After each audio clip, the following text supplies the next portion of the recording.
یہ ہمارے تاجر کا کام تھا نا کہ بھئی یہ جو مال ہم بیچ رہے ہیں اس سے متعلق، اس تہوار سے متعلق، یہ ہمارے لیے اس کا بیچنا حلال ہوگا کہ نہیں؟ ذرا آپ بتائیں تو صحیح. فکر ہوگی تب ہوگا نا. یہ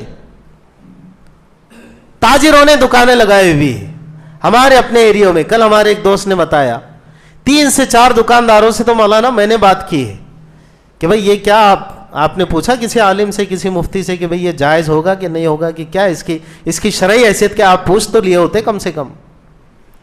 بیچنے والا بھی مسلمان، خریدنے والا بھی مسلمان، اور بستیوں میں گونجے پیدا کرنے والا بھی مسلمان. بجھی عشق کی آگ اندھیر ہے، مسلمان نہیں راکھ کا ڈھیر ہے. وہ جذبے ہی ختم ہو گئے میرے بھائی. کہاں ہم جی رہے ہیں؟ وہ ولولہ، وہ حوصلہ، وہ اپنی ایک شناخت کی ڈیرنگ کہ چاہے جو ہو جائے میں اپنی شناخت سے کبھی کمپرومائز نہیں کروں گا.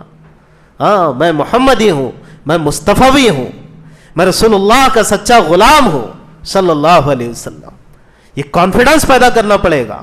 علامہ اقبال نے جو سندیش دیا، جو میسج دیا ہے، قوت عشق سے ہر پست کو بالا کر دے، دہر میں اسم محمد سے اجالا کر دے.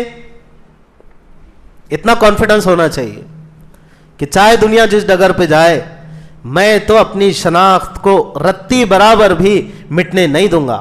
میں کل بھی مسلمان تھا، میں آج بھی ہوں، اور مرتے دم تک سچا پکا اپنی شناخت کے ساتھ مسلمان رہوں گا.